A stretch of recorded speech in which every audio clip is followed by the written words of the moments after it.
Imagine this.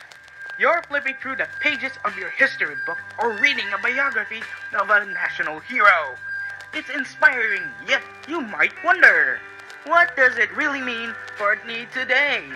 This is a question I often face when studying figures like our own national hero, Dr. Jose Rizal, whose impact on the Filipino identity is immense. But here's the question. Now, to answer that question, a man like Rizal from a different era is still relevant today.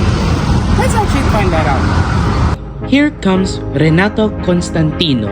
In his thought-provoking article, "Our task is to make Rizal obsolete," suggests that Rizal's impact may need a re-evaluation today.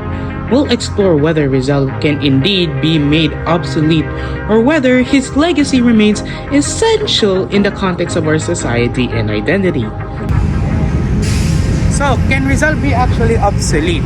Well, to answer this, we must now consider what obsolete actually means. If on a first-time perspective, you're gonna see something old or not actually relevant. But when it comes to his works, it begs to differ. Well, to be obsolete is to be out of date, irrelevant, or no longer needed. But Rizal's life and work aren't simply historical facts, but they represent values like patriotism, social justice, and the pursuit of education and knowledge. Are these values obsolete? Hardly. They're still critical in addressing modern societal challenges, from corruption and inequality even till now. Now, if you're gonna talk about a passive reformist, it doesn't suit in this type of era. Why? You can't just actually act passive now because people think you're not actually indulging in what you actually stand for. Instead, you're just mimicking of its own purpose. Yet, Rizal's intellectual revolution, the power of ideas and peaceful reform remains highly relevant.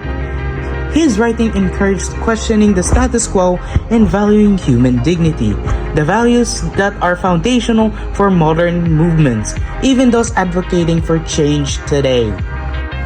Let's take Rizal's Noli Me Tangere and El Filibusterismo as they expose injustice that Filipino face and offered a way to question authority and to seek reform. These ideas have parallels in today's digital age where social media has just become a platform for exposing corruptions and calling out for justice, just as Rizal's novels speak for awareness. Well, for that emphasis on the evidences, well, it's clear for the education. Well, I just came out of school. Isn't that enough for, does it say, the relevance of his form of education? I don't know, maybe ask your own parents what they say always. Their greatest gifts are of course us providing our own education, and even so, the quotation is, magtapos at mag-aral lang ng mabuti. Now, some may agree with Constantino that we need modern heroes who are perhaps more directly relatable to the struggles we face today, figures who embody the political activism and urgency required in our rapid changing society. They might argue that Rizal's peaceful and methods seem insufficient for achieving real change in today's more aggressive and polarized world.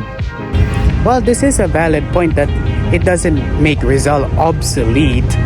While it also, his approach and ideals provides us a clear insight on what the actual of his own objective actually means, like its actual freedom of information and things to learn from and to grow and mold in. Hence as well, there's also freedom. Why am I taking a walk? You know what? Let's ask that guy for some questions about his opinions. Now, actually, I have a question for you. Does Rizal's work and actually his own person is like obsolete in our own era now? Let's actually answer that for a much more detailed purpose.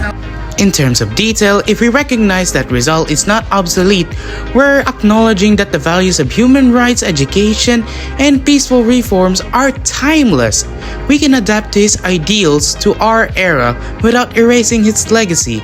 By doing so, we gain a deeper connection to our roots and a stronger framework for confronting today's issues.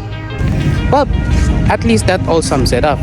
Well, it depends on you how you understand what it all actually meant.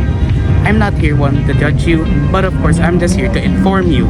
Then again, I'm gonna damage this phone, but at least I made my point.